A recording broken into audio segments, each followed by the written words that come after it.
Howdy, howdy. We are live on another Friday night for the hashtag TQIF Friday night lineup. We're going to kick things off in just a moment with a live Tex-Trek podcast. We're going to be talking about this week's episode of Star Trek. We had a Star Trek PICARD, what would you call it? Third to last episode of the season. So Mercy is the name of that episode, and then after we wrap up our show, y'all should go on over to the Starfleet Boy After Dark channel tonight, because there's going to be some late night live fun over there with Starfleet Boy and friends. But yeah, in the meantime, I guess we'll go ahead and get started with our programming with some Star Trek Picard talk. So let's get ready. I'm Fathery. This is Dave. This is Brian. And this is Tex-Trek.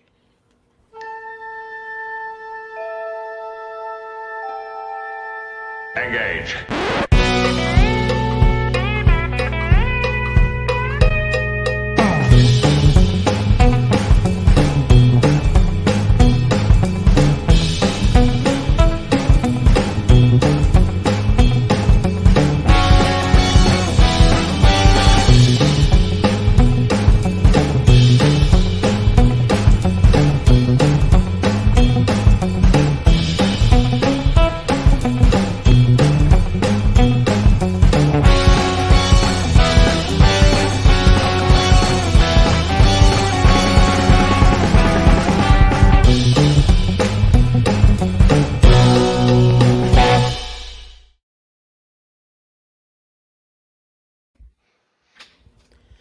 Welcome back aboard the Starship Texas for the 187th installment of the Tex-Trek podcast, the home of Star Trek fandom from deep in the heart of Texas, where we take a deep look at Star Trek old and new, and proud members of the TrekSphere network. Tonight, we are talking about Star Trek Discovery Season 2, Episode 8, Mercy, written by Cindy Appel and Kirsten Beyer, and directed by Joe Menendez. And just real quick, before we get into that, I just want to go over a little bit of housekeeping. We are, the day of recording or the day of streaming, if you're checking this out live, we are 2 weeks away from our coverage of not just the Picard finale, but also Star Trek Strange New Worlds series premiere episode. So that's going to be a lot of fun. If you're curious about Strange New Worlds, if you want to see it discussed week to week, you for sure want to stay subscribed and stay plugged in to what's going on Tex-Trek. We're going to have the quickest and deepest coverage of each and every episode every week. And that first one is going to be just like a crazy celebration of Trek, because we're going to have a Picard finale and a new show premiere together. So yeah, it's going to be bonkers. It's going to be crazy. And if you listen to us somewhere out in podcast land and don't watch us on YouTube, that's great. But we are trying to boost those YouTube subscribers. So we would love if you could help us out and give us a subscribe. If you're checking us out now and you want to give us a subscribe, that'd be fantastic. We would love to get to 800 subscribers before Strange New Worlds premieres in 2 weeks. I think now we have crossed into the 780s. So I think we're at 781. If someone wants to subscribe right now and push us up to 782, that would 82 is a good year. That's Wrath of Khan came out in 1982. We're celebrating a 40th anniversary for that. So I know that's a real popular movie. So show your love for Wrath of Khan and hit that subscribe button. It would mean a lot to us. It would mean a lot to Brian's cat, who is currently on the screen. He will give a honorary purr. Purrs would be nice, as this cat is currently just staring at the cat that's over there and growling at it, which is why I'm not moving it, because I'm afraid if I set the cat on the floor, we'll end up with a fight. So if I'm like, as long as I'm here to kind of negotiate a peace treaty, I say in my best word. Well, that's kind of like Star Trek 5, Nimbus 3 type of like peace treaty negotiation stuff. So that was what, 1989. So if we get like 8 people to support the cats and hit the subscribe button before the end of the stream tonight, that'd be fantastic. Father is ready to numerologically bring it around to any Star Trek there is. Am I going to have to throw a cat into a pool, get bored? But Yeah, we have Brian on board, so whenever Brian shows up and you're watching the video of this, the Tex-Trek drinking game is to take a drink every time a cat either moves into this frame or moves out of the frame.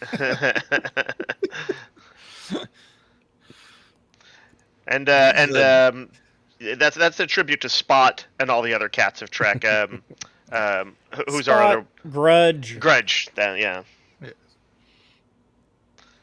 And the cat from what's the Gary 7 episode? Oh, Isis. Isis, yes. Who Isis. is strangely more relevant now than ever, perhaps. Yeah, we'll see. With the return of the Gary 7 Watchers. I feel like there's an ISIS-shaped hole in this season, but... Well, let's talk about the latest edition of this new season. I'm just going to quickly recap things by reading off the official synopsis, and then we'll kind of expand on that with spoilers to give a brief summary, and then we'll each kind of share our broad opinions on it before discussing it in more detail. And the official synopsis reads, with time running out before the launch of the Europa mission, Picard and Guinan must free themselves from FBI custody. Seven and Raffi come face-to-face with Jurati and the horror of what she's become. And yeah, essentially what that means is Jurati is becoming the Borg Queen. She is gaining the ability to assimilate others, and she wants to take over La Sirena and begin a Borg Empire in the 21st century. Meanwhile, Picard and Guinan learn to get along with a certain FBI agent who is played by a Voyager actor, but not the return of that Voyager character, like I said. Y'all should have listened to me. If you're disappointed, don't blame me. But oh God, Father, is it going to be an "all I told you so" episode?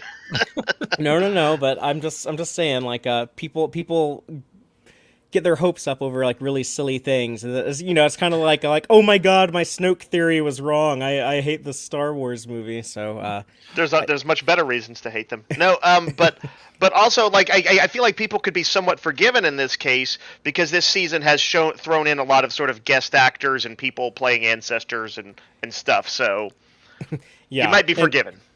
And some more of that weird casting or reuse of actors, I guess, going on in this episode.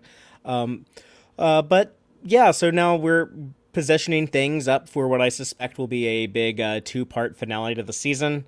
I'm just gonna give the first opening statement and kind of express my take on this episode before going to you two gentlemen.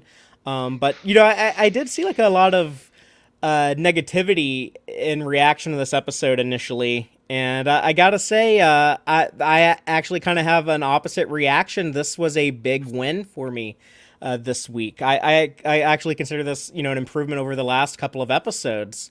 And I liked last week's, the one before that, with the astronaut gala. That was a little rocky, but I thought last week's was better. But yeah, this was a lot of fun for me. And specifically, I loved the voices of the characters and the writing in this episode.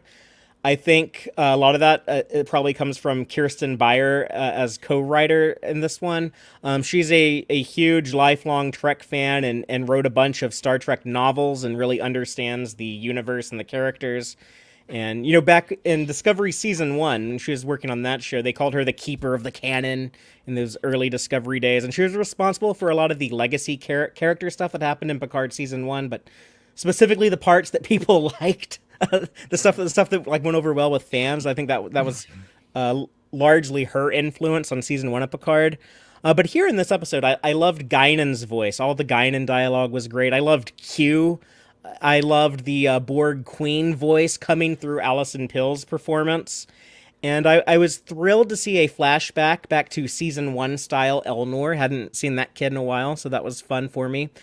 So my reaction to this episode, in a lot of ways, reminds me of how I feel about a lot of Discovery episodes, where I find the characters themselves so lovable that I have a pretty decent time, whether I like what's going on with the story or the plot. Except here, I was actually pretty happy with the story. I think that they're moving along these different storylines and starting to dovetail things together. I made the comment last week they had so many plates spinning in the air, but I think now they're starting to stack some of those plates on top of each other and kind of condensing things. And I really think that things are positioned well to resolve things in these final 2 episodes. If those episodes do their job, I don't know, but I think this episode did the job of getting everything in place for them. And I suspect that, we'll have a big spectacle finale a little bit in the next episode, and I don't know, maybe Borg battle action, and then get back to the 25th century and the actual season finale after that. But I guess we'll see. Dave, what about you? What was your takeaway on Mercy? I kind of I agree with you that a lot of the incidental writing was strong on it. Q's voice was particularly Q and Guinan you mentioned, and I think those both had some strong moments. Picard had some strong moments. And there was also one thing that was very cringe though, and I'm going to wait till we get to it to talk about it. Sure. There's I was like, I still feel like the plot is lacking some inertia, maybe, especially as we're getting so close to the finale stuff. It sort of felt like almost like another downtime episode, just as far as like, Rios, his plot, Picard and Guinan, being, in the holding cell, and Corey's stuff. They were all kind of at least on the subdued side of things. And even the Seven and Raffi Borg Queen chase somehow didn't feel like it had this like really dire sense, because they pause to chat sometimes. So plot wise, I'm not feeling a little bit of it felt a little sluggish to me. That said, I ended up sort of getting a lot more out of the Picard Guinan subplot than I expected to. I found myself involved in that. I don't know that the concept behind it, it was Agent Wells. Is that it? Lieutenant Wells. No, I'm sorry. I'm thinking of Lieutenant Duquesne. Yeah, Agent Wells is the FBI agent. Father, shame. No, Agent Wells. I don't know that was like a great little hook, added to his backstory, but it had an emotional component. It allowed Picard to express some strong agency in the episode, and like move that forward. It set up Guinan and Q, so I actually I enjoyed that quite a bit. As we spiral towards the finale, I'm not sure I'm pretty sure I'm not gonna get what I want, and I think what I want would be an episode that gave Picard and Q, John Delancey and Patrick Stewart, a lot of time to talk with each other, to engage, if you will, and went a little deeper than just the usual, Q, humanity has potential. I want to go deeper than that. And I want 10-15 minutes of them just talking. I think that'd be just so good. And I'm not super wild about just a pew-pew battle on La Sirena, no matter how good it looks. We will see. We'll see. I'm sure that there will be all sorts of things afoot. I know we're going to have Borgified special forces people, and I have this feeling Duquesne. I'm doing it. Agent Wells is going to come through in a pinch, but I'm hesitant about. I'm cautiously pessimistic about the finale stuff. And we're going to get that big thing with Q, but that's going to be in season 3. I don't like putting off stuff. I've been absent for a few weeks because of various different reasons each time, but and I don't know, this episode and the previous ones just haven't really grabbed me. They're fine, they're not bad. I've seen Star Trek that made me squirm or annoyed me, and this doesn't do that, but it somehow felt like a lot of your complaints about how padded Voyager or the last season of Discovery felt like really applicable to this. But I think that's because Discovery always seemed to be doing something new with its side quests, very, very clear side quests. Whereas here, I feel like we're just getting a lot of fan service with our side quests. And I don't feel like there's a lot of and fan service for me is not enough to justify these a few episodes worth of side quests. I feel like it should have been either not Laris. What's her name? Talon. It should have either been Talon or Guinan, not both. I figure you could do this with either one of those, but having both feels like a bit much of a muchness. And it doesn't feel like either one has a defining clear reason for being there, at least not yet. Maybe by the time we get to the end of the season, I'll change my mind on that. Where's Talon right now? I missed that. I don't know that they said.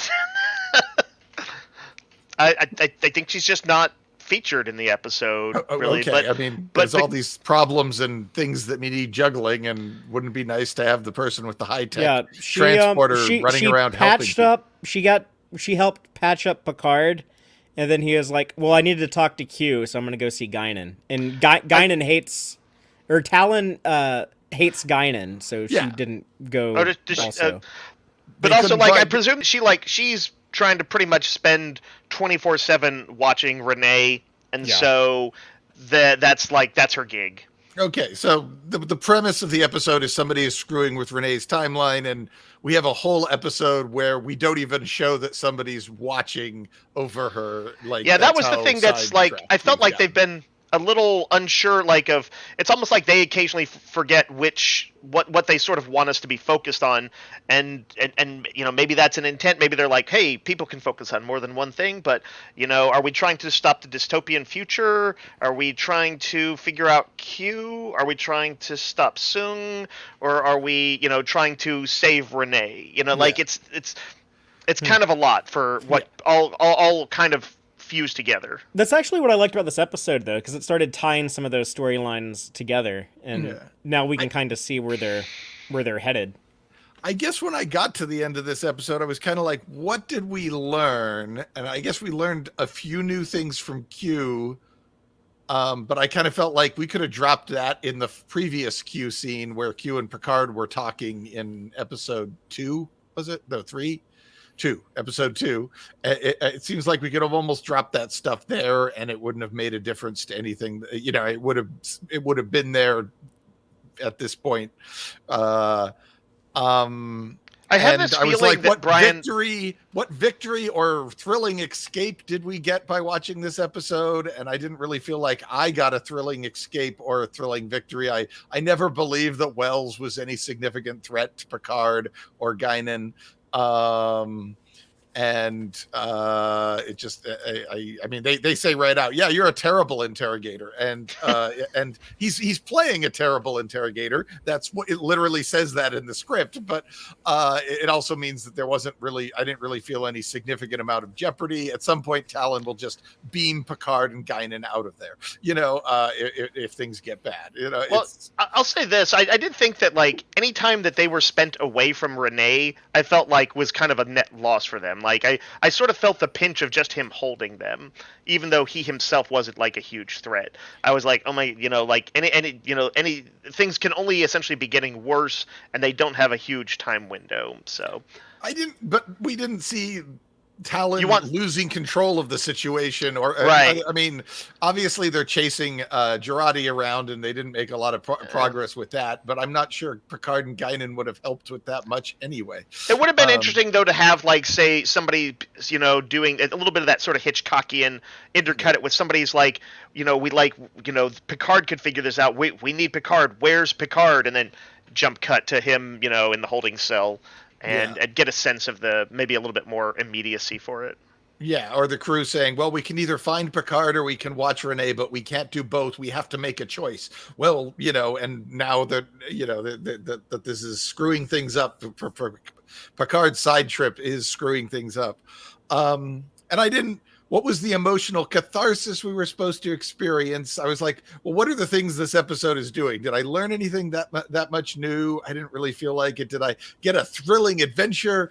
Did I get an emotional cathartic experience? I thought, okay, the Rafi Elnor 7 stuff was pretty juicy, but that was kind of the C plot it almost felt like on this, or certainly a B plot.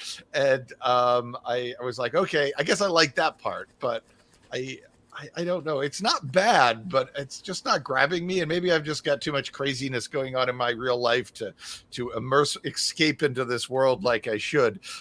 Maybe it's a good episode and I'm just the problem, but I have to admit or maybe it's just how many weeks of Thursday Star Trek have we had now at this point in a row with no break? Well, there was one break between season 2 of Lower Decks and season 1, or the series premiere of Prodigy. There is like a 1 week of no Star Trek. Are you saying you might have like a little Trek burnout? I don't know if it's quite burnout, but I might be starting to take it for granted, and it's a little like, okay, what's this week's Star Trek, and maybe that's the issue more than the quality of the episode. It's just I've gotten to the point where it's and there's Thursday Star Trek again, and so maybe that's it again. Maybe maybe the episode isn't really the problem. Maybe I am. I'm not sure. Right. Anyway, yeah, that's what you said. Let's go ahead and go into the episode breakdown, and we'll just start off by talking about all the things with Picard, Guinan, Agent Wells, starting with that opening flashback at the very beginning of the episode. We don't get the context of it at first, but we see little kid Wells encounter the Vulcans, and it's shot to be, scary and creepy, and then we get the dramatic bloody handcuffs on the desk of the FBI interrogation basement. But I really appreciated the Guinan portrayal here. I thought that just the performance from Ito Agayere, I believe is how you say her name, but she was really good. I felt like she definitely channels a lot of that Whoopi Goldberg cadence, but it never kind of feels like an imitation. So this is just the younger, angrier Guinan. But yeah, her whole I'm the bartender. I've seen guys like you before. I know what's going on. And the whole thing with Agent Wells, it was actually what our friend Aaron kind of predicted. Oh, what if he's just a Fox Mulder type and he investigates weird things, like a guy who's beaming into an alley and people who I guess he suspects are aliens or trying to interfere with the gala. But you're right, what you were saying, Brian, is at no point does he actually seem like a legitimate threat. But I was a little annoyed at first that they're introducing this other complication this late into the season. I almost wonder would it have been more interesting if he had kind of been on their case, if we kept seeing him one step behind them from as early as episode 3 when they arrive in the 2020s, and then that kind of would have made him kind of be built up as more of a threat here, I think. I had this feeling while I was watching some of those scenes that to some degree they may have been broken them down around Patrick Stewart's kind of age and energy levels, and okay, a kind of quieter interrogation scene will allow him to converse, to speechify, to do the things, to be eloquent as Picard is, and that they might have somewhat forced the scene so that he could have a kind of an escape Picard style, which is to say, no, he doesn't need to break out. He needs to win hearts and minds. He talks his way out of it, basically. He talks his way out. That said, I do think that even though he himself wasn't threatening, that the notion that he could just kind of hold them indefinitely, essentially, I almost think they should have just played that up more. He'd be we can sweat this out of you, or talk about how he'll bend laws or whatever to hang on to them. I think that might have been made it a little bit more immediate because, yeah, you would just sense that he's just not going to be there for his team. Yeah. I kind of almost feel like if they were trying to make a social statement rather than the usual FBI hunting aliens trope, they could have said, "Oh, we make we do this to people all the time. We can do it to you, And I guess they kind of did with the lots of things disappear down here, but it still felt more like I was just watching a satire on X-Files than on a commentary on the U.S. government. So, Father, I do agree with you that. Let's see if I can say her name. Ito Agayere, something like that. I think that's right. That her performance has been one of the more notable ones of the season. I've kind of enjoyed her in all the scenes she's in, and even in just the space of a few episodes or the episode she's been in, I feel like she's kind of even more pinned down her spin on a younger Guinan. Yeah. What about her scene with Q when Q finally shows up? And then her, getting like the read on him, where she is like, "Oh, like I got your number too. You're dying, aren't you? You're empty and scared." I like that. I like it when Guinan has some wizard Yoda. She can read people. Her, yeah, that she can look into people's souls, and so I like that we got to see some of that, and she throws that around a bit, and that she gets to we finally get.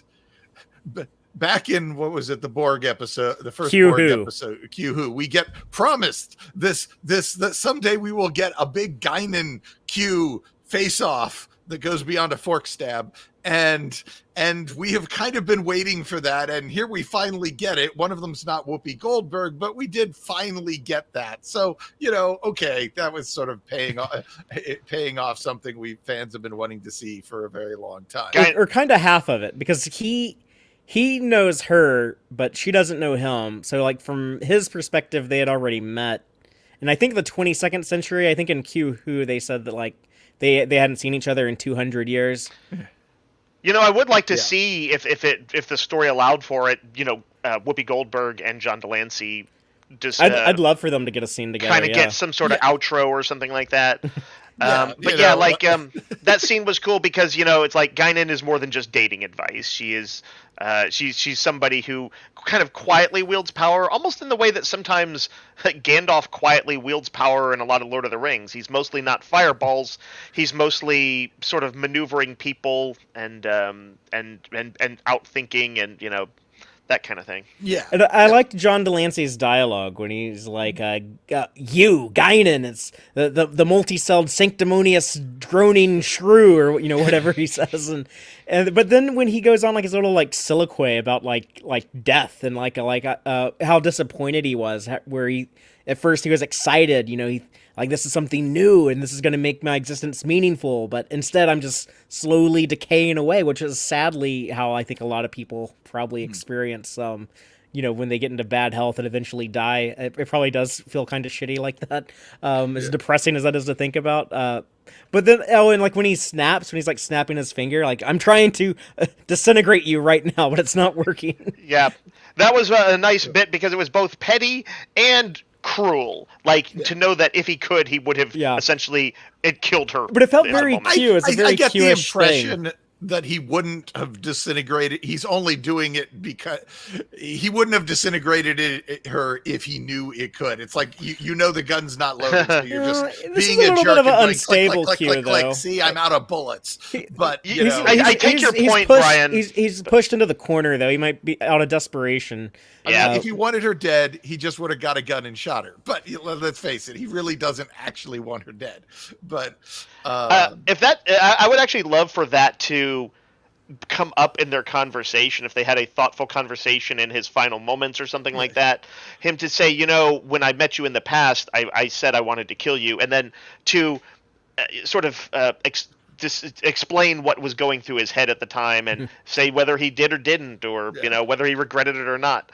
I did notice that this episode is called Mercy, and I felt like that Picard's story, I suppose maybe showing mercy towards the agent, Agent Wells was maybe somewhat key there, and Wells showing mercy towards them was the core of that title. But as we go along, I'm just curious to see, does it crop up in any of the other plots as a thematic? Yeah.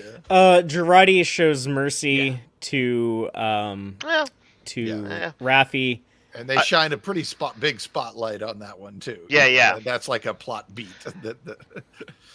Yeah, I almost felt like that's not mercy, like one person saying like, you know what, that's not who I am. It was literally her fighting against an evil parasite. Yeah. I don't know if I quite would call it mercy, but it loosely fits in the thematic. So they actually say the word. They're like oh, mercy is not like a Borg thing. That had to be Agnes in there. Okay. Yeah. Well, in that case, I still don't think it's actually mercy. Let me ask y'all something about Q though. Like, since he's depowered, Are we to assume he doesn't have any abilities? He's just like totally human. So is he I've been summoned by an Elurian, so he's got to like take like an Uber across Los Angeles and like deal with traffic where and I'm stuff. assuming we're at, but I'm open to revealing that, like, maybe if he concentrates for half an hour, he can do something, but he can't just snap his fingers anymore. Literally, It would be nice with the relatively vast amount of time they have for a single, convoluted but single story. If they had like kind of let us in on that, because opportunity for like potentially like some good humor. But I think they want Q to be menacing, so they probably don't want to show Q frustrated. But I think that'd be kind of fun if they. It would be a bold move, but yeah, if they showed him like, oh, I actually have to like hack a computer. I actually have to like steal an FBI uniform and impersonate an FBI agent. Like, I think that would be kind of neat if they took the time to show that stuff. I mean, John Delancey is amazing when he does funny. His comedic timing is great. Or would it demystify that would be immensely Q? entertaining. You also run the risk of like demystifying Q and kind of trivializing him. I think we're apparently killing him off. This is the time to demystify him. This is it. I think that the Picard's Q, you're unwell, has resonated throughout the whole season, and that it wouldn't have if we had kind of gotten some of the humor stuff. But that said, I did wonder, like, I mean, he gave Corey that, her the cure thing, right? He's got resources. He's clearly has. We didn't see him do anything like otherworldly or like non-human like that could just be like things a scientist would cook up in a lab. Yeah, it does feel like we have the same Q that perhaps we had when he lost his powers. He's a genius. Deja Q, I think, in season 3. He's a genius. He can write these incredible programs because he's so smart. Yeah, he hacked Soong's computer. But he might have had to physically punch all of that into a keyboard. He couldn't just snap it into existence. Yeah, he couldn't snap it into the keyboard. And I said at the beginning of all this, I wanted Q to have stakes in this, that it wasn't just a game for him, and I got that, and I'm very pleased with that aspect of this season. Is that Picard or Q has a stake in this. I did want to. Talking about this scene at the beginning of it, Guinan is putting her shirt or her coat thing, cardigan, whatever that is, back on. Are we to imply from that she had her clothes off? Well, she had taken that off when she was in the interrogation room. Then when she was in the basement. Yeah, because I remember noticing like you see like her muscular shoulders. Okay, all right. They're just kind of trying to do some because sometimes when you open a scene with a person in a room pulling a coat on, you wonder, were they just naked or something? Yeah. Was there? Don't read too much into that. Yeah, the AC kicked on. She got like a little chilly, so she threw that back on. It's fine. I just wanted to see if I was missing something that everyone else caught. Would we have preferred this sequence more if Q had shown up to talk to Picard, which was Picard's goal in all of this? Picard wanted to talk to Q. I think they're saving that. They're delaying that intentionally. And then Guinan had been the one to talk Agent Wells around using her Illyrian voodoo. I don't know. I mean, I guess. Yes, I think I'm okay with this as long as we do get the prolonged Q Picard scene that Dave wants later on in the season. As long as we get that, okay. But if we end up getting hardly any more Q and Picard, I'm going to look back on this episode as a lost opportunity. Well, I know that we're going to get that eventually. I think that they're going to do something like that as kind of like the climax of season 2.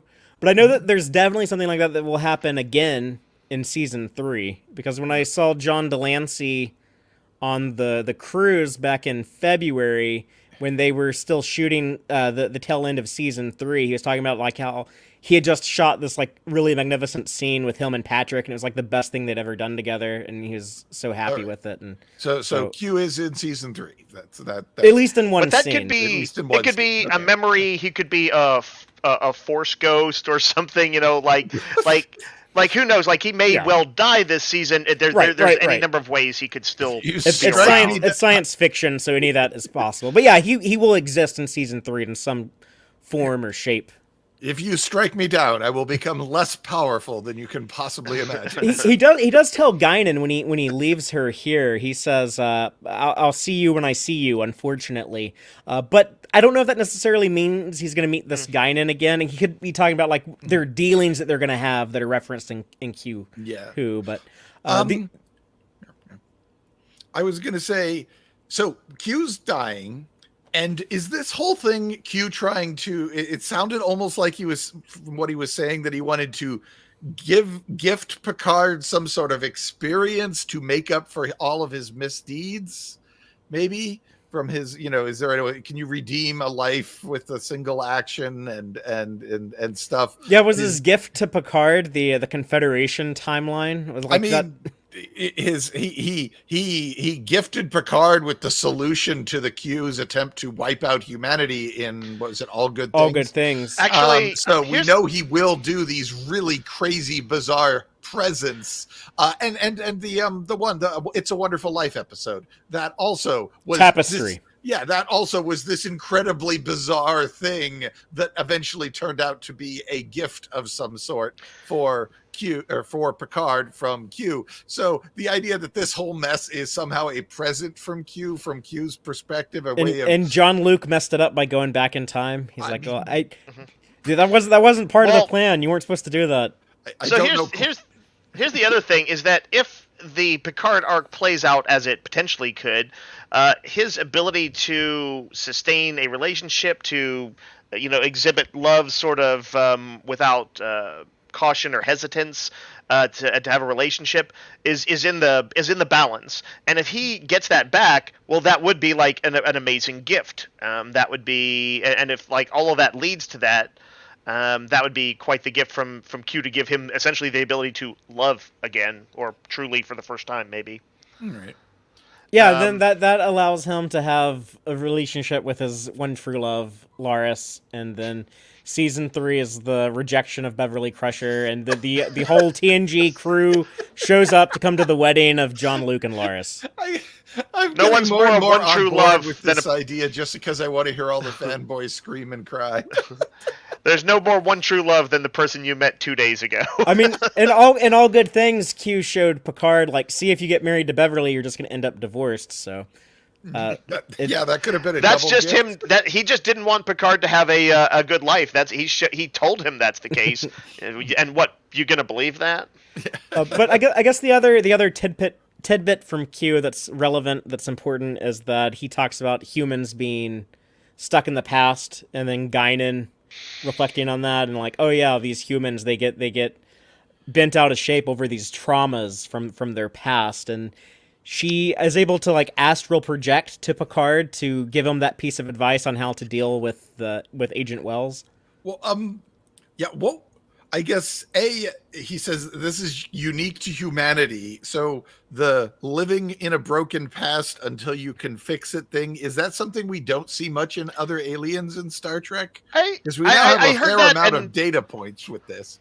Although I get that we sometimes still do the thing they did in the 60s, which is, humanity's great capacity for good is some unique thing. Star Trek's a show about humans made for a human audience, but it's largely a show about humanity. So yeah, it's fine. It's fine. So many aliens are depicted with human-like qualities that sentiment didn't quite ring true. I'm pretty sure there's Vulcans who've held on to grudges in Enterprise, Romulans who've held on to tragedies, and every other race who's held on to something. I seem to recall I was okay there with was it. a Guinan who wanted Hugh destroyed as well. Wasn't there a Guinan didn't like Hugh? Yeah, that was a rare case. That was an Iborg. Yeah, yes. Rare case of her being kind of harsh.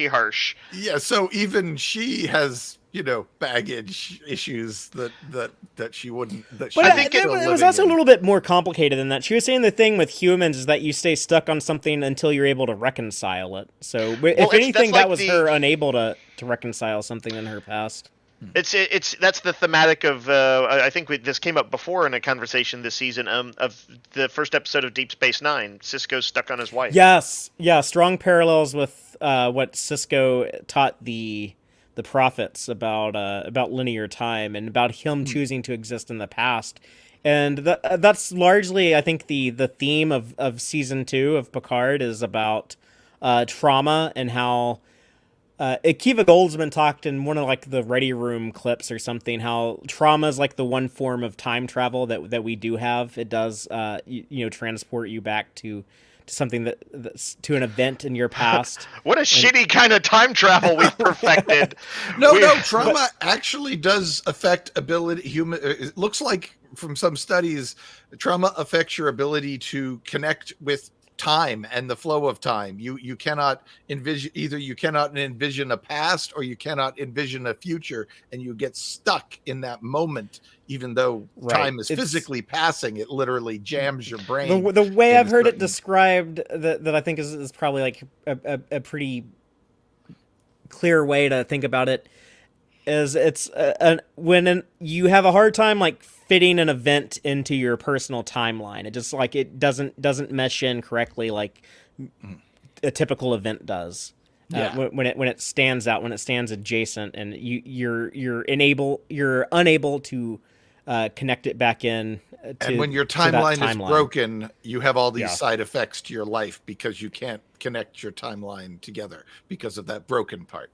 And then we're depicting that here, the characters being literally stuck in the past, but also, Picard dealing with the event from his childhood, which still hasn't been fully explained, but I'm guessing will be in the next 2 weeks. It'll be fully explained. And are we okay with Guinan astral projecting? To me, that felt like originally this was written with Q meets Picard and Guinan talks Wells around, and then they decided it was more interesting if they flipped that. But when they flipped it, they then said, well, how does the information, the Guinan insight get to Picard so that Picard can talk Wells around? And, I guess we have to stick an astral projection scene in there to get. You know what this reminds me of? Sort of how Jedis went from being sort of mystics who you saw almost nothing and had to infer much, to in the prequels having new sets of powers, like very clear delineated powers. It's obviously just a very small example, but it's in some weird ways, seeing somebody do something specific like that, it's kind of a little demystifying. But I didn't mind it. I don't have any strong feelings about it one way or another. If we never see that again, I'm fine. Only every once in a while does magic, but mostly that's not who he is. Yeah. Could Wells see her, or was yes, it only yeah, Picard? He could see her because he was even like, "What the hell is going?" Or was it like the lights flickering? Maybe that's. I wasn't quite sure about that either. I thought he could see her though. That was my impression. Was that? But I might be wrong. I mean, if she was just reaching out telepathically to talk to Picard, and that's how they visually decided to show it. It was definitely a plot convenience. It didn't really seem to. I mean, that's how like the mind meld was invented, as like a plot convenience about like how do we get Spock to read this guy's mind? So just sometimes you make up. But stuff this one just aliens. like. This was like the first time we'd seen her do that, and so that can feel a little bit more jarring. Spock, would over time use the mind meld many times. I guess if it's something they do with Elurians more in the future, that we might look back at this and it'll be kind of like normalized. Right, you'd be like, oh yeah, like it's I actually like all these Force ghosts that Soren sends back in time now, but. At first, I almost thought, is this a Guinan from the future coming back to project? I think I thought that too. Yeah, I think I thought that until we saw like the nosebleed. But yeah, what was I going to say? As far as the escape, it's the escape that matters. It's not the trap. It's the escape. My interpretation of that was that there are going to be two different ways to escape, and Picard and gang are going to have to choose the right escape and not the wrong escape, that there will be two doors that lead out of the trap and they have to choose the right door. And that's why the trap doesn't matter. It's how you choose to solve the problem, not the problem itself that is the challenge here and the moment of crisis. That's how I took that to mean. I think I would have taken it, I guess, almost more simply, as in like I put him in danger, but it's the escaping from the danger that matters. It's something about him, the catharsis or whatever that brings, or the transformative nature of it. Just a simple. That's when you test your mettle. That's when you see who you are. Is when you're in dire circumstances. All right. I guess, I mean, if you make a trap where the only way to escape is to experience a certain thing, then it almost feels like that's still part of the trap, though, isn't it? But I don't know. I mean, yeah, it's like Q doesn't seem to be exactly in omnipotent modes. He can set a trap, and I think maybe having some notion as to where the pieces might go, but not truly know. Yeah. And I guess that's a question. How much is he clearly is not all powerful. Is he still all knowing? Can he look at Picard and see all the different ways things can unfold in the future, even if he has no way to shape them other than to walk up and slap Picard in the face with his hand, or whatever, let the air out of his car tires. His ability to influence things is now greatly reduced. So, I just want to comment in the comments. Linda Marks is calling Wells Duquesne Mulder, which just cracked me up. I saw there's lots of X-Files references. That one made me laugh. But yeah, he was obsessed with aliens after an encounter with the Vulcans as a little boy, and I guess the 1970s would allow it to fit pretty nicely in the timeline. I can talk more about that later, but I kind of liked his description of, that would be terrifying as a kid, like this alien like grabs your face, and the way like he says like if his fingers are like reaching through through my skin into my mind and stuff, and then Picard being like no, it was just a mind meld. It was just a Vulcan, not a monster. It was just a non-consensual mind meld. There's nothing creepy about that at all. Vulcans do that all the time.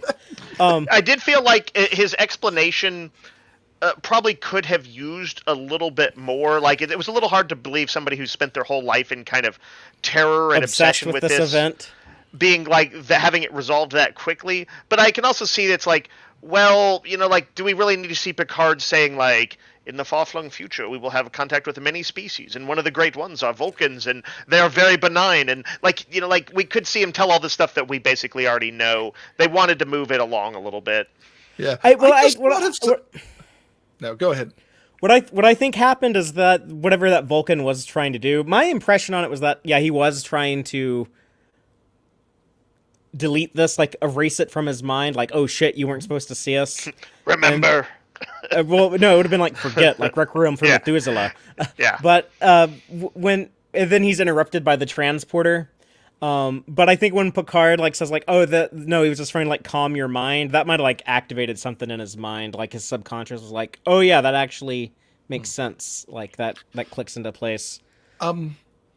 I had, two thoughts. One thought when I first saw this, I didn't realize Vulcans had transporters that long ago. That was something else that someone, Boatwreck, our friend PJ was talking about it. Yeah, in Carbon Creek, they land the ship at the end of that episode to pick them up. I think we see a ship land. I've seen some people mention this online. It was not something because it I haven't seen all the as much Trek as y'all have, and I didn't. I just assumed that the Vulcans had it long before humans did, and so. Yeah. But did they? So they didn't do some of these past episodes, like that Enterprise episode. Well, yeah, but I mean that episode was 20 years before this flashback, so maybe it was a less advanced ship. Hey, look, maybe. No, in First Contact, that Vulcan ship lands in First Contact, but that might have been to. Not freak the humans out too much. Sure. Down. Yeah. That makes sense to me. Carbon Creek was set before this time period, right? Yeah, it was in the 50s. It was 55, I want to say. Yeah. It's clear that transporting down is backing down is problematic. That's how they busted Picard. That's what terrified this poor kid. Yeah. Although maybe they came down in a shuttle and then they were like, beam us out, the fuck out, or whatever, when the kid saw him or whatever. Yeah. Or the higher ups got panicky and did it. That is to say, before he could mind wipe him. Yeah, maybe there were the parents of the kids were right on the kid's tail, and the people up in orbit could see them on the sensors, and were like, "Get the team out of there! Just beam them out! They're in mid-mind meld. I don't care." Yeah, kids tell a bunch of dumb stories. It's gonna be fine. Yeah, it'll be fine. Let's just get out of here. The other thing that just occurred to me just now, definitively, mind melds were not cool in Vulcan culture at the time when that happened. 200 years from now, they're not. We don't know. We don't have any context for 20th century mind melds. But I assume there are some people doing it. It does feel like this was an emergency thing. They were trying to cover their tracks. They'd probably been pretty careful, and they're just like, man, we just got to delete that one. I thought of that too. Like there was like very socially unacceptable to be mind melding in the first 3 seasons of Enterprise, but yeah. And it got the idea that had been a taboo that had been since around like for...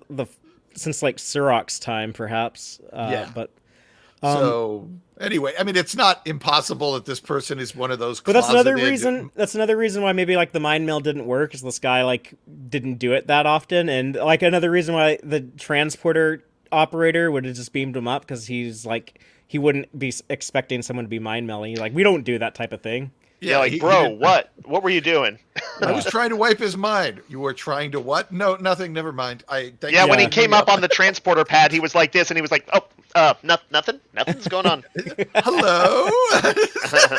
But I did like the end of this where Wells quits the FBI, or I guess he doesn't quit. He gets fired. But it's kind of fired by choice. Like, he didn't tell like the truth on them, and he ended up getting fired. But I'm not a fan of the FBI. I'm not a fan of federal law enforcement. So when he's not looking for aliens, he is probably trying to like spy on Black Lives Matter and stuff like that. So I'm okay with Wells potentially being a good guy in the remaining 2 episodes. I'm hoping that like he does something else to help them other than just letting them go here, because otherwise he had a very like uninteresting story, and I have this feeling really he will much. But I'm not quite sure. So.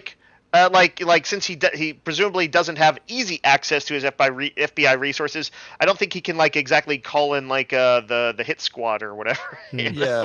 No. Apparently anybody can make a phone call and get a mercenary team like that in Star Trek. They established that though. They have Soongs connections to that spearhead operation or whatever. They mentioned that previously in an earlier episode. So now they're going to have his FBI mercenaries fight the spearhead mercenaries, and he does say, "Oh, well, maybe that was your point. You were here to let us go." And I'm like, "Yeah, but you only got caught because this UFO fanatic Mulder was chasing you. Right? You never would have been caught if if that trauma hadn't occurred to him. So saying that this all happened so that he could release you at the end, yeah, you would. This whole side story just wouldn't have happened if you hadn't have had that trauma." It was a lot of that was gobbledygook. That was a lot of like the Lord works in mysterious ways type logic. Yeah. And I was gonna say, Guinan just basically flat out says, "Yeah, there's a will and a plan to the universe." And either that could be taken as a meta reference to there's a room of writers writing the show, or it can be taken as, there is a god in the Star Trek universe. Are we comfortable? There is. Kirk fought him in Star Trek V. I was going to say, I know there's definitely gods around, because Star Trek basically shows up to knock him down a peg when they. Yeah, that's what we do. We defeat gods. Is this some reference to Benny Russell? I don't know. They're just lucky it wasn't the Klingons. Yeah. We need to move on to the Seven and Raffi stuff. I do have we're one running quick out question. Of time. Father, when Wells throws down the badge and he's like, he says that we busted you at the party. They got the info from that. Was that the main reason for the party having that ridiculous high security, so that it could ultimately link up to the FBI in this plot? I think it felt weird. I think they could accomplish that without the ridiculous security. I think that was just to make it like harder. That's just like to give our heroes more of a challenge in that episode. Yeah. It probably worked, and then they probably, I think, slightly shoehorned it into Wells finding out. But anyway, yeah, let's roll on. Yeah, well, Seven and Raffi are Borg hunting for Jurati. There is a quick line of dialogue that Rios is staying on the ship, working on a way to detain the Queen. So they might actually, I don't know, it's like the Ghostbusters trap, but like for like the Borg Queen, or some type of like Borg containment might come into play in the next couple episodes. We have Put her like in a the battle Borg- for La Put her in the Sirena. Borg cuffs. The Borg cuffs. But we get to see more of Seven enjoying life, de-Borgified, when she's like, everyone's so nice to me because I look pretty and not like a Borg, and they find the dead ginger dude from the bar and Jurati eating batteries and running around on cars. I love the look of Jurati in the red dress with the combat boots on. That's It's like very Harley cool. Quinn in the Suicide Squad. Yeah, I thought it was like a real sexy look. It would have been ridiculous for her to like be like running around in high heels or whatever she was wearing at the gala. So I like the more like, I guess, practical look paired with the red dress. I think it was in the comments. I think it was Cerulean Blue who said that for a minute she thought that Jurati had killed the punk rocker from the bus, and I was like, I did too. I was like, oh, that's a weird coincidence, but okay. A big guy with a red beard. Yeah. That could We're have all been the me same. too. Not red enough. I guess I kind of alluded to it earlier. I love the Raffi 7 stuff. This was definitely my favorite part of this episode. Was more on the character side. I didn't really care. Oh, eating batteries and tech, and they're making nanopro and whatever. But even that, they had like some good character stuff when Seven it like triggered like her trauma when she was like, oh, I feel like I'm 6 years old again. I can like taste the metal and stuff in my mouth. Yeah, I loved all of that. I wanted That more. was good I wanted stuff. the whole episode to be just them arguing with each other about the best way to fight the Borg Queen and then getting their asses kicked by the Borg Queen. They're like consistently my favorite parts of these episodes. Yeah. This stuff was, I don't really have a lot to say about it. I just loved it. I loved the angst. I loved the flashback. I got to see Elnor. Elnor got to do some cool stuff. At least got one or two cool lines. So that was great. An unexpected surprise that greatly cheered me. And yet it very much fed back into where Raffi and Seven are now. It was not a gratuitous flashback. It is a flashback that informs everything that's going on in the moment. And I did love that. I don't know if I have much more to say about it. I loved it. More of that, please. You know, Raffi is kind of an asshole for like manipulating this young person like this, but it was believable. Like she lost, her son Gabe. She messed up that relationship. She has like this new surrogate son with Elnor, and like you probably think, going into the academy now that's a good thing for him. I'm doing him a favor. I'm doing me a favor. I'm going to talk him into like going to school now instead of putting it off for a year. I feel like a lot of like parent figures, they would like tell your kid like, oh no, you need to like, go to school now. Like why put it off? You're wanting them to do like the thing that you think's best for them and that is good for you as well. And then like the guilt that she experiences from that. From him now he's dead. Now he's a corpse in the La Sirena morgue. It was nice to bring that full circle from her. What seemed like it could have been an overreaction in the first episode or two. Have we seen many examples of Raffi particularly being manipulative? I wasn't sure if that was like a little out of nowhere. She's been kind of like a smooth talker before. She arguably tried that with her friend or possibly ex, the Starfleet commander or maybe captain or admiral, but when they were trying to get like information on how to, or trying to get help to get to the Borg cube in season 1, and she's worked in like security, so I guess that might have, they talked about that a little bit here where Eleanor's like I don't want to be covert, I prefer being straightforward, and there's a honor and truth and stuff, and she's kind of like downplaying that and kind of like treating that like it's kind of naive. So even there, kind of suggests she's more of a shadier manipulator. She wasn't letting him, quite do his thing. Which I guess, what was the deal? Her kid, I forget exactly what made him kind of fall. But like, because his mom was a drug addict, and so he was like, I'm done with you. Like I have my Romulan girlfriend, and we're pregnant with this baby, and we don't want anything to do with you. So bye, leave us alone. Yeah. She definitely has a tendency to play the long game. She isn't just looking at how to solve the problem directly in front of her. She's generally looking at how to solve the next 4 or 5 problems, which tends to lead to manipulation when you're trying to line up all your chess pieces for that long game. So yeah, the kind of that long game outlook to her that she especially had in season 1. Here she's a little more focused. Fix Elnor. That's kind of, she's not quite so long game here, but if you remember, one of the things I liked about Discovery, even though I didn't like every bit of his plot point of the last season of Discovery, was who was the dude who was a super science guy trying to get to another dimension? He's trying to blow up the aliens. Tarka.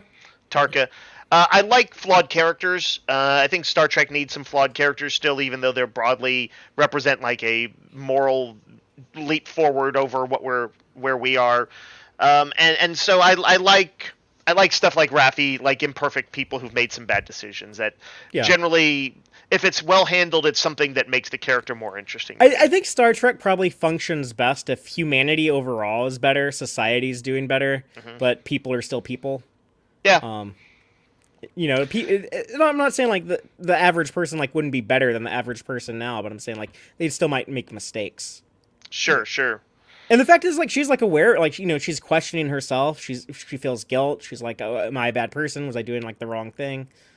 So it does have kind of like that self-reflection that I think is also a common touchstone in Star Trek as well. Mm-hmm.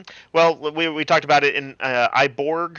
And it was also, in Star Trek 6 with Kirk, so for sure. Anything else on the Raffi and Seven and Elnor stuff? I did like seeing Elnor again for sure, just to have some screen presence, and it particularly well written, like Brian said, it was good banter back and forth.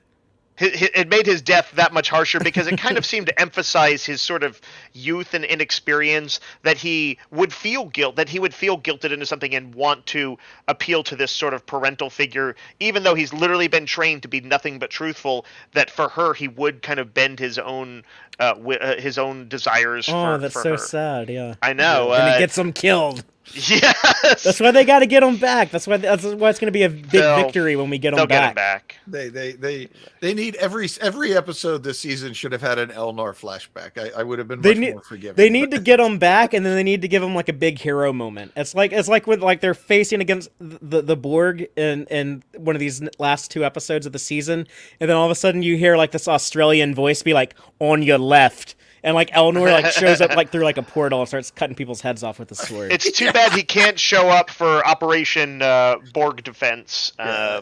He needs one of those little fold-out swords like Sulu had in 09. Yeah. In 09. So, yeah.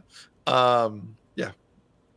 Well, let's talk about the Soongs stuff, which I said like Agent Wells. He might be like the weakest part of this episode. It's a tie between like him and Corey. Oh no, this was it. I did want to ask, who's the actress who plays Soji and Cora? Issa Briones. Didn't Iosa Briones play the same part last season?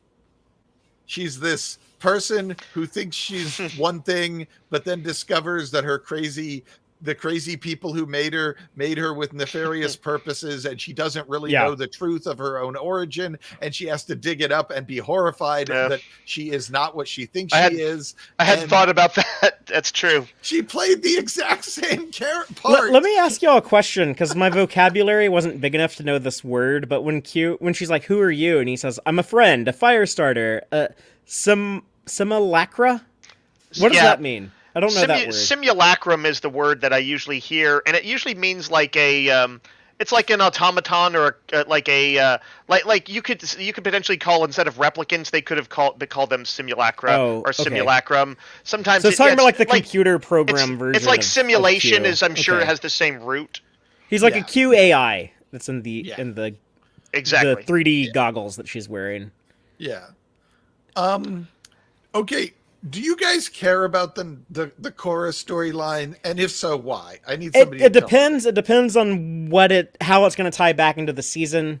I mean, I guess it's possible that like when she walks out from Soong here, like when she leaves, like she's we just don't see her again, and maybe we're supposed to assume she just like goes and like lives a life, and she's like, nah, she's gonna play a role. Although it could be a more, it could. You're right. It could be about what it drives him, the sort of insanity, right? and risk taking. It pushed him to get drunk and team up with the Borg Queen. Yeah. Yeah, I guess that's possible. In which case, I hope there's at least some scene showing her living a decent and happy life of some sort before the we series know that there's ends. got to be some Soong to be like the ancestor of Eric and Noonien and all the rest, that live on to the 24th century. So you're saying that you don't care either. You're just hoping something will happen that will make you care. Yeah, I don't have much invested in it. I will say that I thought Issa Briones' performances in the earlier episodes, when she's like learning the secret of her origin and stuff, I felt like it came off a bit flat. And here, when she has like the confrontation with Brent Spiner, I liked that she like actually like you're getting like super emotional and stuff, and I thought it was a stronger performance here than we saw before. But other than that, I didn't have too much to say. They're mainly talking about things that had already been established in other episodes. That was my main frustration, was that it was essentially plot points we all knew. Because it's like the confrontation. Unless her leaving does in fact trigger, I guess we know it did with him. But yes, I wish they had hastened past it quicker. Yeah. I feel bad for the actress, because I think she's a good actress, but it was a somewhat thankless role, and it is, like Brian said, repetitious based on the first season. So, but yeah, I was ready to sort of move past it. Well, let's talk about an actor who actually got a lot more wider range of things to do in season 2 with Alison Pill. I thought Alison Pill is phenomenal as the Borg Queen here. Yeah. No, she does a good job. She is the downside is I don't want her to become the Borg Queen. I want her to be Jurati. I want her to be like Jurati as the Queen, though. Like, I want her to get like herself back and be like, man, I'm Agnes, but I guess I'm going to be Queen of the Borg now, and the Borg are going to be good. That's what I want Borg to be good guys. I think that would be. I want what like happened to the Klingons when like, oh, the Klingons are our friends now. I want that. I think that's the most Star Trek thing ever, is if we do that with the Borg at some point, and we're like, the Borg are our friends now. Yeah. That's what I want. You know what's I kind of like that idea, but this is not a person like I want Jurati to be happy in some way, and becoming the ruler of a people has never been anything she's ever wanted or I think would enjoy. Well, she's not happy in her personal, like at the beginning of season 2, she was like the only one of these characters that wasn't happy. Everyone else was... but I don't think that was I think probably those are things that she had to deal with internally, and I don't think it was like she liked robotics. That was clearly her thing. Right, so maybe like being like Queen of the Borg, maybe that like gives her life like a new meaning, and she's like, oh my god, this is like the coolest like scientific discovery ever, and for the first time in a long time, I'm like really excited about what I'm doing with my life, and I'm gonna go do this now.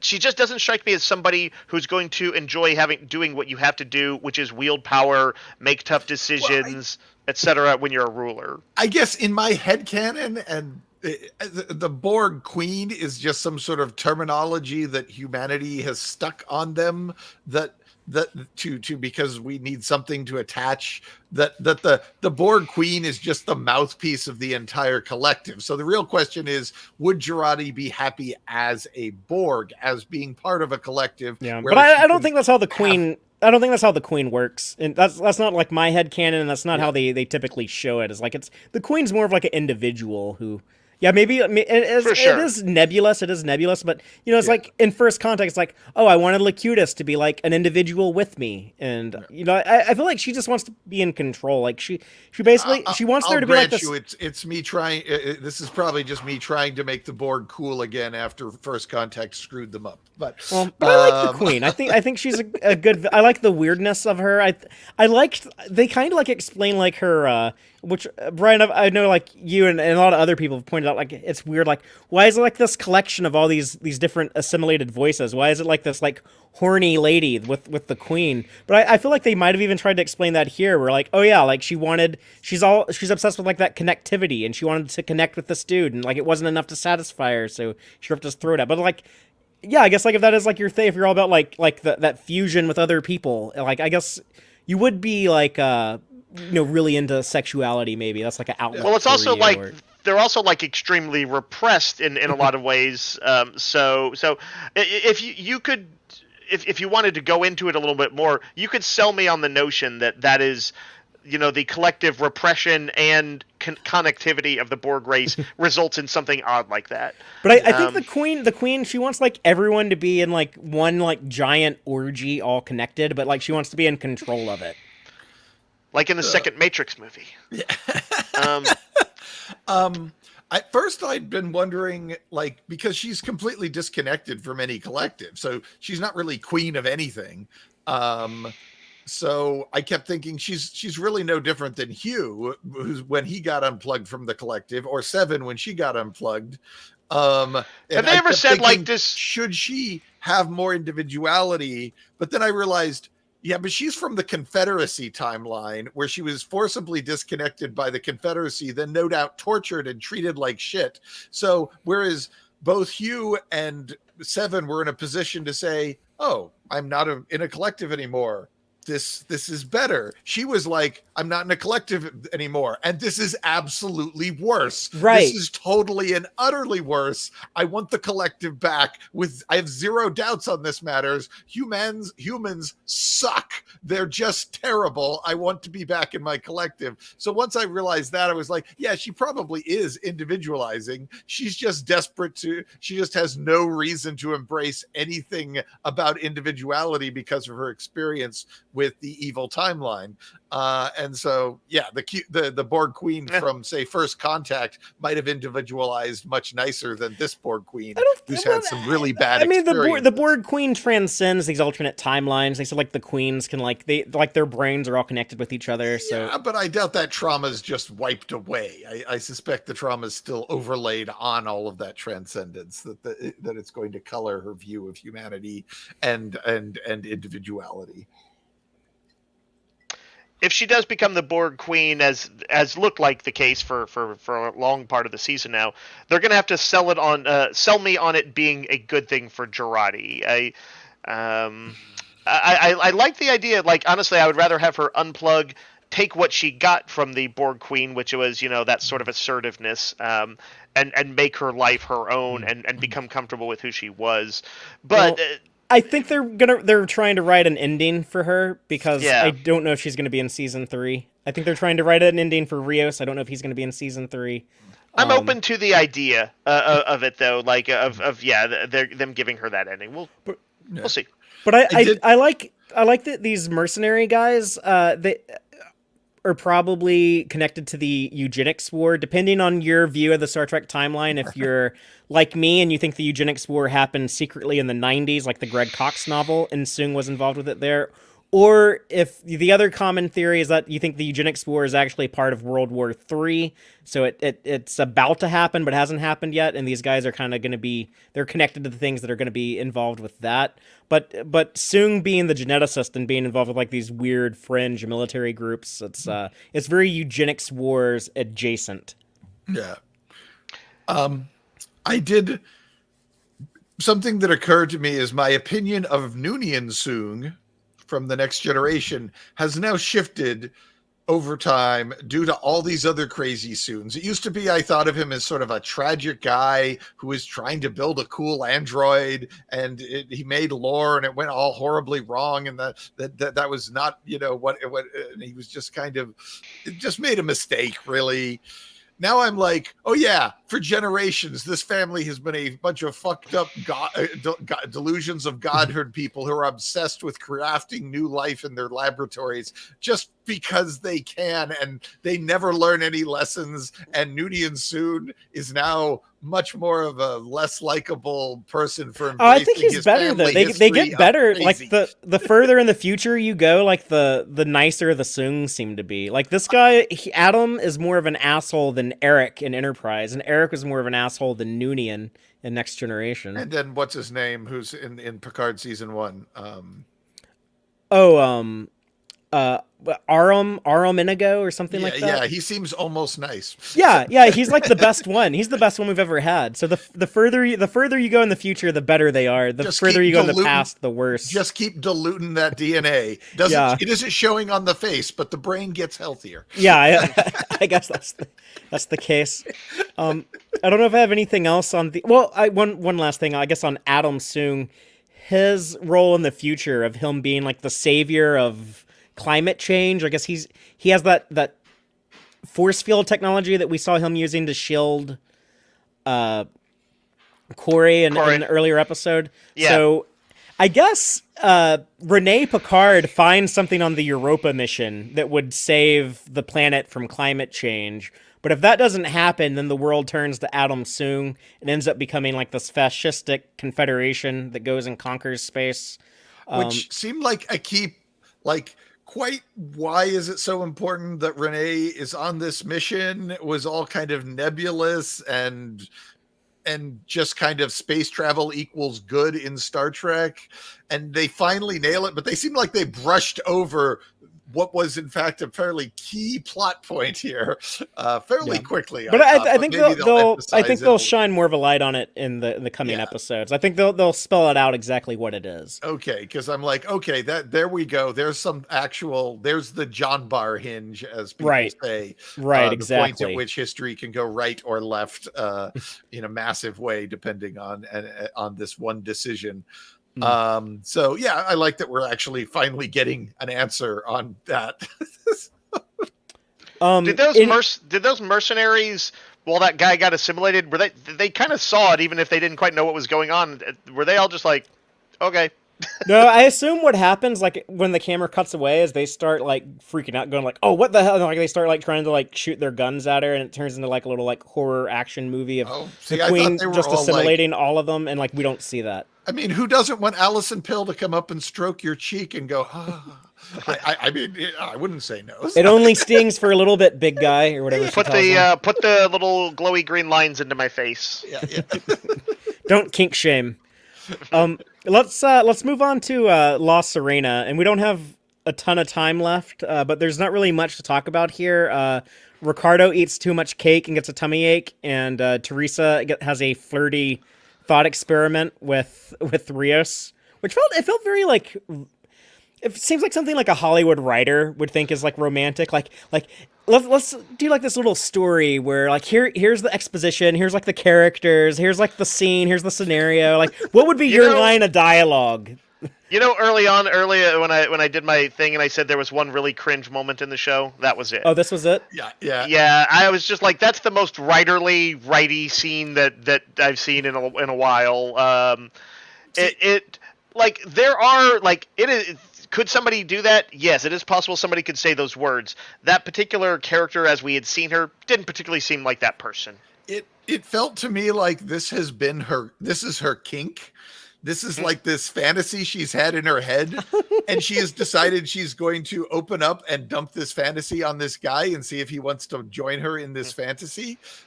This little bit of role playing. I mean, maybe that's something that happened with her ex-husband. That could have been something that could have been something she experienced with Ricardo's dad. Well, it sounds like she was desperate for him to say something really real and meaningful. That's what they get cock blocked by Ricardo when he's like, "Mommy, my stomach hurts." Yeah, this is why you do not lay out your romantic sexual fantasy when your kid is in the same room. You do this in a private place. Yeah, you let the Borg babysit him. Do something. Yeah. He's like as N Squared in our live audience is pointing out, like he speaks Spanish, so he's like listening to his mom talk about like Mom, what does that mean? You're thinking about having an affair with a coworker? It was just weird, and I was like, where is this coming from? Where is this going?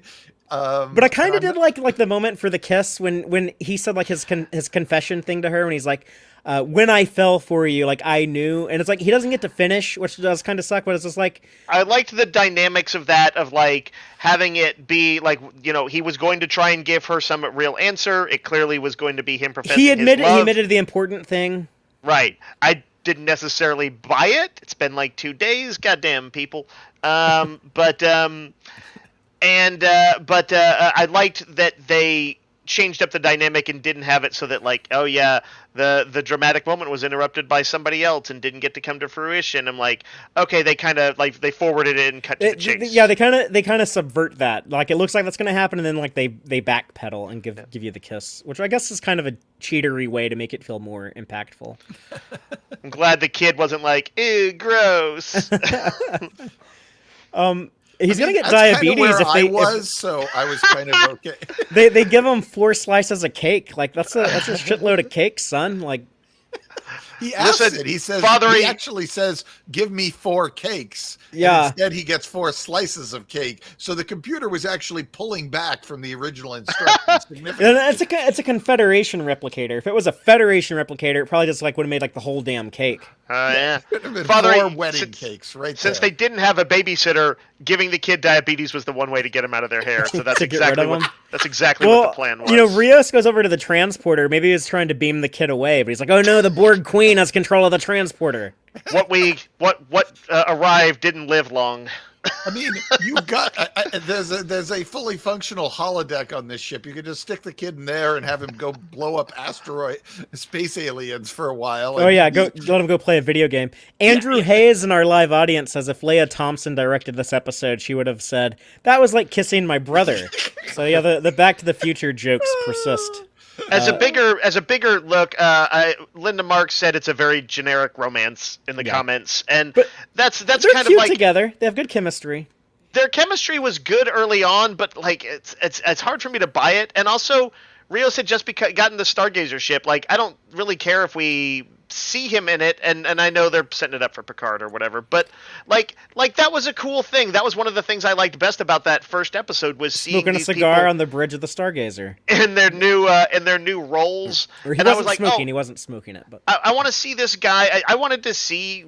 That was actually a thing I wanted to see more of with him. Is like, how's this guy who's a little bit of a maverick? Clearly, how is he going to be a different captain from everybody else? That's much more interesting to me than his generic romance. All right. Well, let's be adults. Let's be realistic. In all likelihood, we're never seeing him on that ship again. He's staying in the 21st century. So let's just start trying to make peace with that now.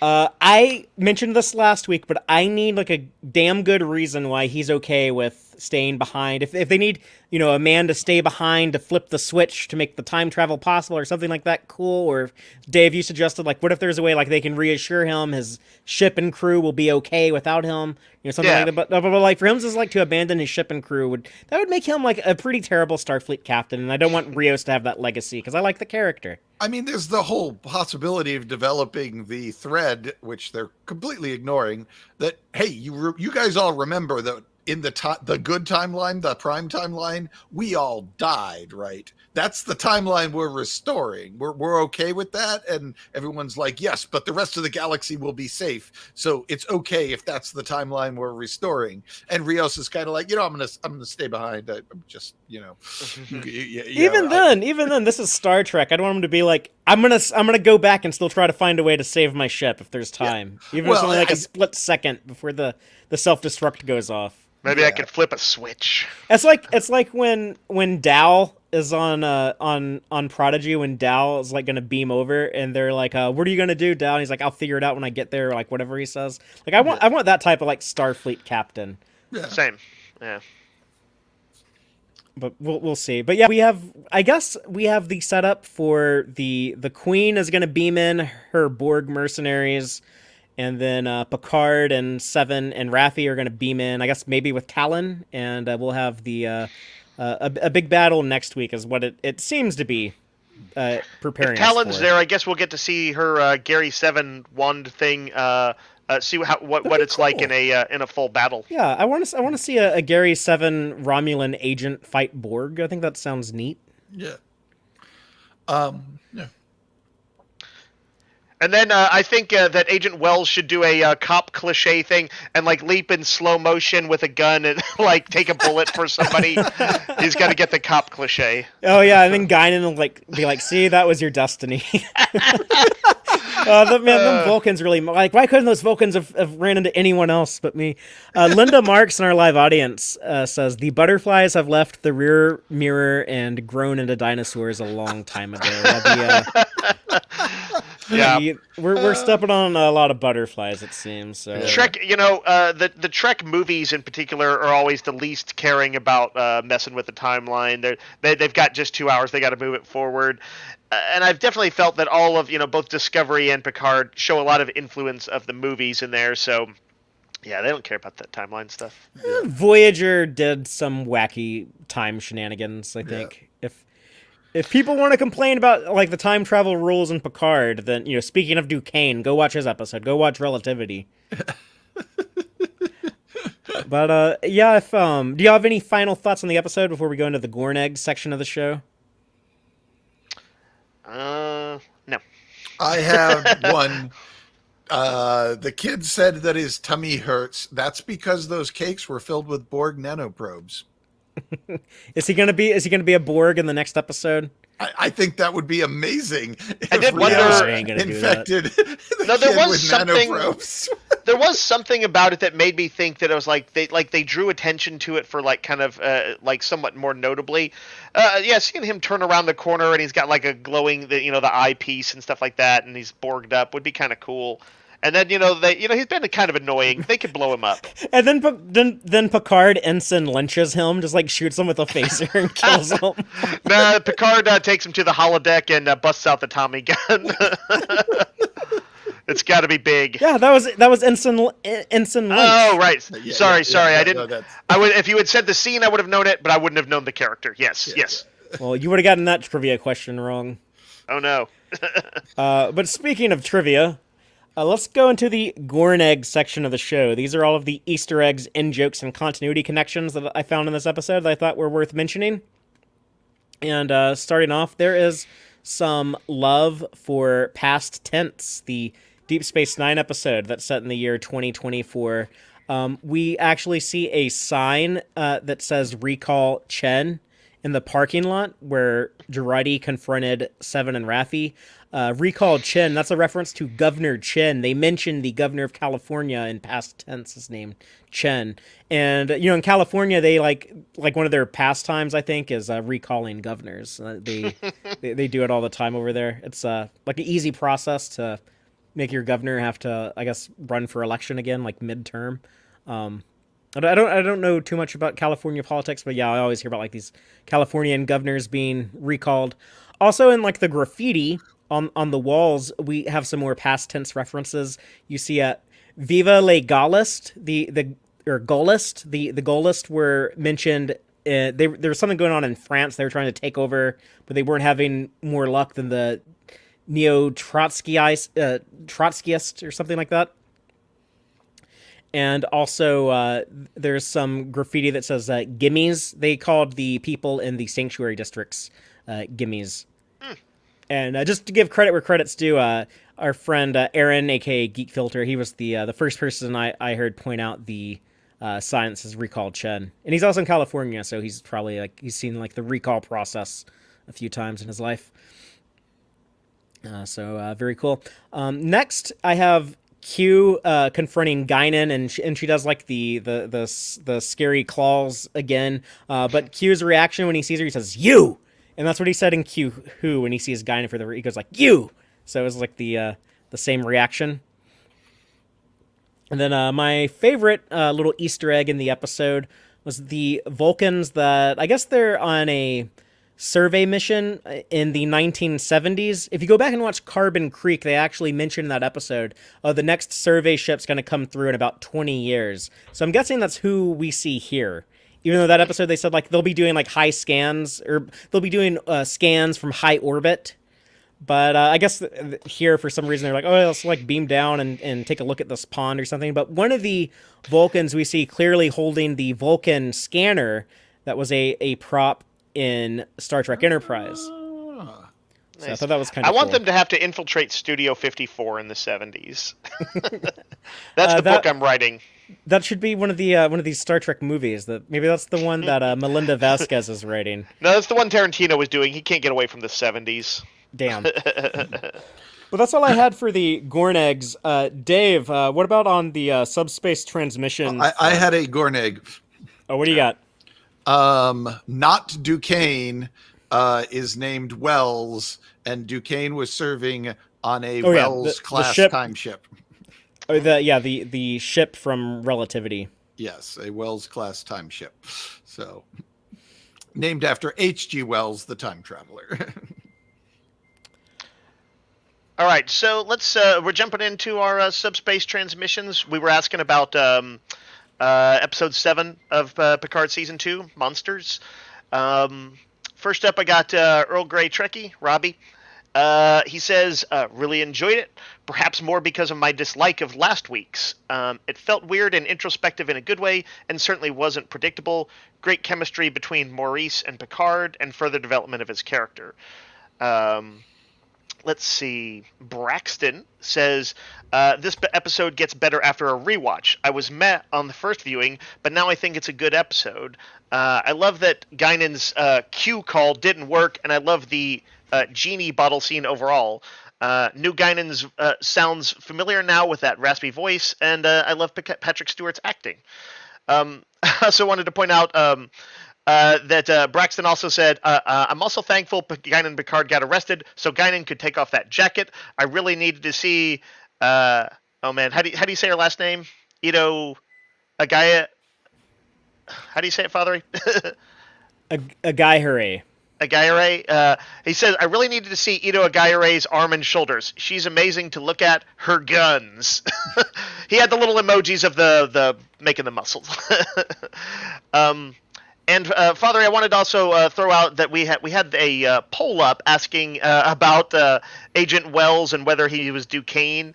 The winner was he is Duquesne. A slight win with 56.4% to 43.6. I tried telling y'all not to fall for it. I tried telling y'all, like, no, he's going to be a new character, but the people wouldn't listen, Fathery. In the comments to that, Arthur Lemereau said he would love it to be the same guy that interrogated Chekhov on the nuclear vessel. That would have been cool. And Marcus Ceridius said, I voted it's the same character. Hopefully I'm correct because I bet the Defiant on it, and Cisco won't be happy if I lose it. Yep, you lost that ship, so you gotta deal with a pissed off Cisco now. Ooh, not good. That's good drama. You want to see Cisco pissed off, or at least I as a viewer do. If y'all don't follow me on Twitter, I post a poll every Tuesday around noon Central. So we try to have some fun polls like that. We got a lot of response on that one. I already got like a poll idea for next week. I'm trying to decide if I should go to Star Trek Las Vegas in August, which I've done a few times before. I love it. Or should I go to the Star Trek set tours in upstate New York? I've never checked that out before. So maybe I'll have a poll, see if people want to vote and let me know which one they'd like to see me visit and cover. I'll do some streams and take pictures and stuff. So, but with all that being said, I think that's going to do it for today's show. However, if you're checking us out live, you should go on over to the Starfleet Boy After Dark channel in just a moment. I think Starfleet Boy is actually available now to pop up and talk about what might be happening there. So if he wants it's to... not Starfleet Boy, it's no. Q! Goddamn, Q. I loved everything you said about me in this episode of Tex-Trek, Fathery. Thank you. Thank you. Get it? No, you don't, you puny mortal. Oh, well, Q, can you tell us what's on the forecast for Starfleet Boy After Dark tonight? Probably talking about Netflix having commercials and all the sci-fi and nerdy stuff that you expect week to week. Okay, well, we will be back next week at 7 p.m. Central for our live show. And you can also listen to us wherever you get your podcast. But until then, as always, live long and prosper, y'all.